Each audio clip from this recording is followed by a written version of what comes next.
What is up? This is Completionist number 69. So in this video, I'm going to catch up finally to the most current clips that I have. Starting this one off, we finally went back to working on completing the combat diaries.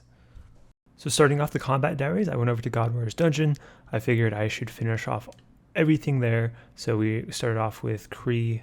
We just basically went through all the tasks there. So we did the worst ranged weapon ever, where you kill Kree with a black salamander. We did the task where you have to do 30 Kree kills in one trip. And that's probably the hardest task at Kree, is doing 30 kills in one trip, which nowadays, if you have best in slot gear, isn't that hard. I also did knock off a couple Jad tasks as well. The one where you do no prayer points, denying the healers too. The no prayer point one was so annoying. It actually took me a couple tries, and one of the times I was literally on Jad. I prey flicked the whole thing, and then I lost one prayer point on Jad. So when I actually got it, I did the little save spot method behind the Italy rock to ensure I didn't lose a prayer point, because that was so annoying when I had to do it all over again. Along with Jad, I did take a little detour to Zulrah as well. So I finished off a couple I had there, such as Perfect Zulrah, and then the speed running tasks there. So I finished those off. And then other than those detours, it was back to God Warrior's Dungeon. So Kree definitely wasn't hard, but Bandos actually had a couple hard tasks that took me a good amount of time to actually get done. The hardest one was basically you had to do 2 kills without taking any damage from the minions. I think the way that they kind of intended for people to do this one was basically to do a kill using prayer flicking and walking under Bandos and away from Bandos. That basically the method that people have been doing for a while. That's kind of difficult. I cheesed it a little bit, but just by getting some Justiciar, really good defense bonuses, and then a Fang, and then basically I just prey flicked only the minions. I didn't even worry about what Grardor was attacking with. And then the idea is, with all your tanky gear, you can basically you can tank Grardor's hits at least for 2 kills while you focus on prey flicking the minions, and then that way you don't even have to worry about Grardor, the 4th thing there. And yeah, so after a few tries, I ended up getting that one done. There's also a task at Bandos, just like all the God Warrior's Dungeon bosses, where you have like a certain amount of kills you want to do on one trip. And then there's one, I think, where you're supposed to take 0 damage at all the entire fight. So 0 from the minions and 0 from Grardor, which can be annoying because Grardor, you can't predict if he's going to melee or range. So basically you have to essentially safe spot Grardor and prey flick the minions. So typically safe spotting Grardor would be like running around the room or something, but I found a cool little thing on YouTube where if you run in a certain pathing, you can basically never get attacked by Grardor.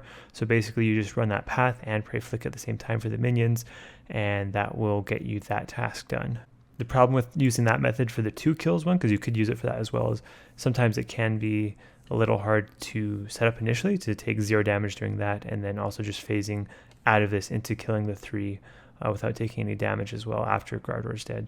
So I think I tried like a couple times, and then when I was out of food, I just decided to use the Justiciar method. So, but yeah, that is Bandos done, and essentially every single God Warrior's Dungeon combat diary done as well. So after God Warrior's Dungeon, I moved on over to Phosanis Nightmare, something that I'm very new at. I did 1 kill a while back, just for the 1 kill diary. Regular Nightmare I've done quite a bit of. I've done over 200 solo kills, so I was able to learn Phosanis pretty quick because a lot of the mechanics there are pretty similar to regular Nightmare. So some of the harder tasks at Phosanis Nightmare is doing 5 kills in one trip. Then there is defeating Grandmaster Speedrunner task. We have to kill it in 7 minutes 30. And then there is one, the Perfect Phosani. That one's pretty hard as well. It's basically doing the entire kill perfectly. The hardest part is, for me at least, is at the end, not letting any of the little sleepwalkers get to the boss, also without taking any shadow damage, and doing the rest of the kill perfect. So that one actually did take quite a few tries, so I was extremely relieved to get that one done. And then with Nightmare, I actually haven't gotten any drops from this boss yet, even though I've done over 200 solo kills at the regular one. So I wanted to knock off a few collection log slots here as well if I could. One of the easier ones, or at least one of the ones that for sure I would hit, is the Sleepy Tablet. You get that for sure at 100 kills if you didn't get it beforehand. So along with finishing all the combat diaries at Phosanis, I decided to do at least 100 kills here, see if I would get some sort of drop, get some stuff on the collection log, and for sure get the little Sleepy Tablet. And I did end up getting the Sleepy Tablet at 80 kill count. So basically what that does is you can attach that to your medallion, and then the medallion that teleports you to TOB, that will now have a teleport that will teleport you just right outside the nightmare area. So one of the worst parts about Nightmare is it has such a long walk to get back to the boss. So with that teleport, it basically removes that walk. So that's a huge improvement for the boss. It's helpful for a clue scroll step that is in the Nightmare area. So that's going to be helpful for clues as well. And then on kill count 100, did I get anything? Just magic log. So that is 100 Phosanis Nightmare done, along with over 200 solo regular nightmares, probably closer to 250 solo regular nightmares, and then over 100 like in 3 to 5 man. So still no drops here, unfortunately. So I think I'm probably a little over 3 times the drop rate at this point to get a drop. And then after Phosanis Nightmare, I had all the combat tasks done there. I went over to the regular nightmare, finished off every single task there that I could do solo. And then I tried to find a team. I went to I think there's a themed world for Nightmare. I went there, tried to put together a team with just random people there to get the Grandmaster speed time done. And we ended up getting one of the speed ones. I think it was only master level though. We did not get the Grandmaster, unfortunately. So I still have that left to do at the Nightmare at some point in the future. Next up, Forestry launched. And so I went and did that and AFK'd that. So I started AFKing that a bit in my time where I had needed to AFK something. So there is a log brace unlocked for the collection log. Other than doing forestry in my AFK time, I was still doing Wilderness Slayer. I wanted to get the PvP weapons off of Revenants. They updated the drop rates there. Well, if you're on task, the drop rate I think is around 1 in 600 to get a Rev weapon, which is a huge improvement from the past. So I figured I could probably knock those out pretty quick.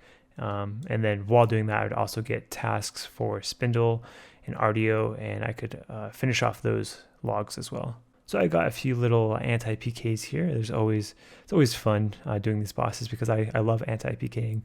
I was a PKer way back in the day, 10 years ago. It's crazy how long it's been, but I was never one that enjoyed killing skillers and people at Green Dragons and that sort of stuff. And it always bothered me, the PKers that would do that. So I do have a bit of a thing against these PKers. So I love taking them down when I've always considered the PKers that kill skillers and such is just, I don't know, I've never really understood it. If you're good at PKing, you should be going and fighting other PKers. There is 1,000 Spindle kill count, so another boss in the 4 digits, very nice. As far as the collection log right now, 4 Venenatus and Spindle, 520 Venenatus, 1,000 Spindle, and we are 4 out of 6. Oh, that hurts. 17 Dragon 2Hs, but only 7 pickaxes when they're the same rate. Zami D'hide Shield, that is a rare thing to get knocked off. Nice. Then we have these clips from Forestry. I unlocked a few more things on the Forestry log, along with a little metamorphosis for my beaver pet. So there's my beaver pet transformed. No comment on the look of the Forestry stuff. Then another thing I wanted to finally finish off was Dagon'hai robes. So they made Larian's keys tradable. So I decided I was just going to keep buying them until I finally finished the set. Kind of tired of waiting on it, just waiting for my own keys and stuff. So decided I'd just buy the keys, just keep using them until I finally finished it off. So here are some of the clips of me opening those keys. And I didn't get my second piece until kill count 510. So it's around 1 in 80 something, I believe, for getting a piece. It's been a while since I checked the rates, but it's something around there. So 510 for my second piece. And then finally, we finished off the full set at 919 opens on the chest. So I'm glad that they made those tradable, so I didn't have to go through the process of maybe getting scammed to buy the keys and paying way more, or trying to get those all myself through Slayer. That's nearly 1,000. Definitely would not have been fun to have to get those myself. So that is the full Dagon'hai set complete. And in the Slayer tab, we are now 55 out of 73. And then I just kept track of what I paid and the keys I used and such. So here's some math down there in my chat box. I kind of calculated it out. So yeah, you can go ahead and pause the video here if you want to check that out. But let's move on to the next thing. So at this point, I decided to start doing Turil Slayer. I don't know exactly what the term is for Wilderness Slayer using Turil, but basically I would use Turil whenever I got a Wilderness task that wasn't Revs. I'd go and cancel the task at Turil, do a Turil task, and then go get another Wilderness task. Basically, it's a lot quicker way if you want to purely farm out the Rev weapons. So I got lucky in that I ended up picking up 2 of the Ancient Relics, the one's worth 15 mil. But other than that, my luck at Revs wasn't too great. I'm at over 3,000 Rev kills at this point, all on Slayer task for those 3,000 at least. And I've only gotten 1 Rev weapon. So I got the Thammer Scepter on I think the last video. But basically, if they are about just a little over 1 in 600 for a Rev weapon, yeah, you guys can do the math. It's not great, but Turil skipping definitely helps with this grind.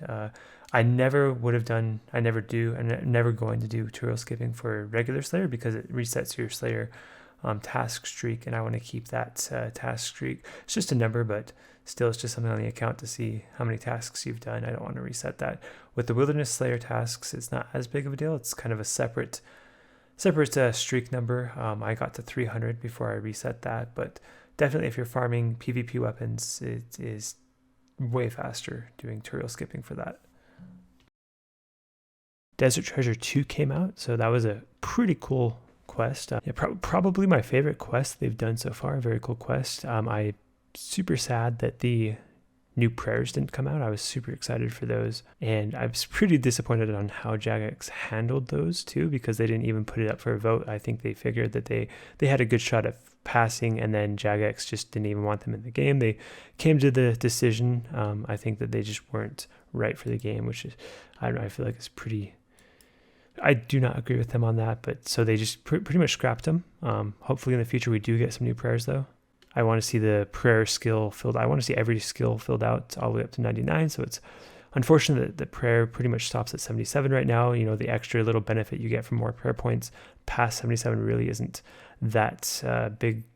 I want to see more benefit, not just for prayer, but for every skill at the higher levels. So, but with that, we still did get 4 new bosses, and all of them are pretty fun. So the one I picked to grind out was the Leviathan.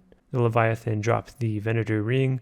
Right when it came out, it was basically the second most valuable, right behind the Altar ring. I think the Bellator ring might have been up there too. I can't remember at this point, but the Venator was up there, pretty close to second place, if not second place.